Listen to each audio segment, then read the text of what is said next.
তাআলা দুনিয়ায় সফলতা ব্যর্থতা দিয়ে আমাদের জীবন।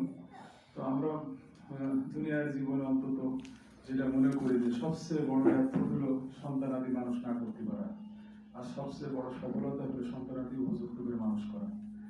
তো আল্লাহ তাআলা এই যে আমাদের জন্য, অভিভাবকদের জন্য অনেক বড় একটা চ্যালেঞ্জ, সন্তান সঠিকভাবে লালন পালন না করতে পারা।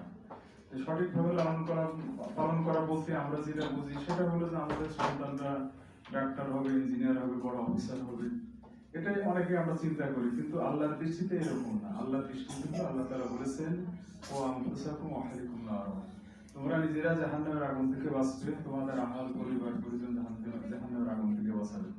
এরপর বলেছেন কি, যারা এই কাজটা করতে পারলো, যারা এই কাজের সফলতায় পৌঁছালো, তারা কি তাদের মর্যাদা আল্লাহ তাআলা বলেন ফাউজুল আযীম, তাদের মর্যাদা হলো সর্বোচ্চ মর্যাদা, আল্লাহ তাআলা তাদেরকে সম্মানিত করবেন।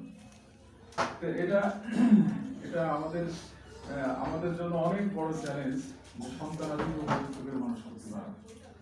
সন্তানাদিদের উপযুক্ত মানুষ করার ভিতরে আমরা যেটা বলি সেটা হলো যে সন্তানদেরকে প্রকৃতপক্ষে আল্লাহর সাথে পরিচয় করানো, ইসলামের গণ্ডির ভিতরে তাদেরকে প্রবেশ করানোর চেষ্টা করানো, ইমানের জ্ঞান তাদেরকে দান করা, ইসলামের জ্ঞান তাদেরকে দান করা।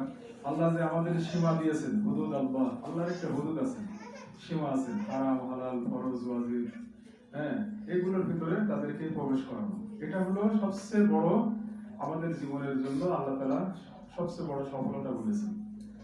আমরা জীবনে অনেক কিছু করলাম কিন্তু আল্লাহকে চিনলাম না, আল্লাহর হক বুঝলাম না, হকুল ইবাদ বান্দার অধিকার বুঝলাম না। তাহলে এই জীবনটা কি হলো? এই জীবনটা আসলে আমাদের কোনো জীবনের কোনো মূল্য নেই, জীবনের কোনো সফলতা নেই। এই জন্য আল্লাহকে চিনতে পারা, ইসলামের ভিতরে প্রবেশ করা, এটা জীবনের সবচেয়ে বড় সফলতা।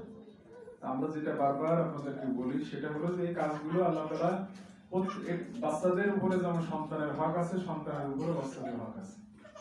এটা কোরআন এবং হাদিস বারবার আমাদের নির্দেশ করছে। সন্তানের হকগুলো পিতামাতা যদি যথাযথ আদায় না করে, আল্লাহর কাছে সে অবশ্যই কি হবে? দায়ী হবে। সন্তানের হকগুলো যেটা আমরা বলি সেটা হলো যে তার প্রথমে যেমন আমরা বলি সন্তান হওয়ার পরে তার কানে আযান দেওয়া, তার আকীদা করা, তার সুন্দর নাম রাখা, তার খতনা করা, এগুলো গুরুত্বপূর্ণ। কিন্তু তার থেকে সবচেয়ে বড় গুরুত্বপূর্ণ হলো যে আল্লাহ তাকে সৃষ্টি করেছেন, তাই সে আল্লাহর সাথে তার পরিচয় করানো, সে আল্লাহর হুকুম আহকামগুলো তাকে তার সেই এলেমগুলো তাকে শেখানোর চেষ্টা করা। আমরা আমাদের নুরানি বিভাগ শেখ যেমন বলছিলেন যে আপনারা সঠিক কাজটাই করেছেন। বাচ্চাদেরকে আমাদের বিশেষ করে মুসলমানদের সালাফদের নীতি হলো যে বাচ্চাদেরকে লেখাপড়া শেখানোর ব্যাপারে কোনোটাই নিষেধ নেই, কিন্তু শুরু করতে হবে কোরআনুল কারীম দিয়ে, শুরু করতে হবে হাদিস দিয়ে, শুরু করতে হবে ইসলামী পরিবেশে অন্তত লেখাপড়া শিখাতে হবে। এই জন্য সবাই মোটামুটি একমত, সালাফরা সবাই একমত যে বাচ্চাদেরকে অবশ্যই কোরআনুল কারীম দিয়ে লেখাপড়া শুরু করা উচিত। এই জন্যই আপনারা এখানে দিয়েছেন। এবং এই প্রতিষ্ঠানের প্রতিষ্ঠাতা যিনি ডক্টর খন্দকার আব্দুল্লাহ জাহাঙ্গীর স্যার রাহমাহুল্লাহ, উনি অনেক আশা করে প্রতিষ্ঠান করছিলেন যে এখন তো স্কুল কলেজ ভার্সিটিতে আমাদের ইসলাম শিক্ষার কোনো ব্যবস্থা নেই। আল্লাহকে, আল্লাহ রসুলকে, আমাদের দিন কি, আমাদের বড় শত্রু যে আমাদের নফস, বড় শত্রু যে শয়তান, গোটা দুনিয়ায় ঘুরে আসেন, শয়তানের কোনো ডেফিনেশন কেউ দিতে পারবে না। জান্নাত জাহান্নামের কোনো ডেফিনেশন পাবেন না। তো সব মিলে দিন তো এখন চলে গেছে একেবারেই বাড়ির ভিতরে, ঘরের ভিতরে। তো এখন স্যার বলতেছে আমরা অন্তত কিছুটা যদি এইভাবে যদি বাচ্চাদেরকে ইসলামের বেসিকটা শিখাতে পারি, অন্তত ক্লাস 3, 4, 5 পর্যন্ত বাচ্চারা যদি একটু পড়ে, ইসলাম মানে ইমানের নূরটা যদি তাদের জ্বালিয়ে দেওয়া যায়, অন্তত আল্লাহকে, আল্লাহ রসুলকে, দিনকে, ইসলামকে, এইগুলো যদি তারা জানে, আর যাই হোক কোরআনটা যদি সহি করে শুদ্ধভাবে পড়তে পারে, এখানে ক্লাস 3 পর্যন্ত পড়লে প্রায় 3 পারা হিফজ করানো হয়, 30 পারা সহি কোরআন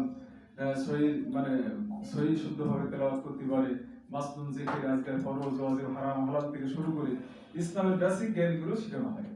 তো আর যাই হোক স্যার বলতেছে বাচ্চারা যদি এখানে বাচ্চাদেরকে যদি আমরা ক্লাস 3 পর্যন্ত পড়াতে পারি, ওই বাচ্চা যদি চলেও যায়, সে যদি আলেম নাও হয়, তাও অন্তত তার ইসলামের উপর চলার জন্য ওই এলেমটুকু তার জন্য যথেষ্ট হয়ে যাবে।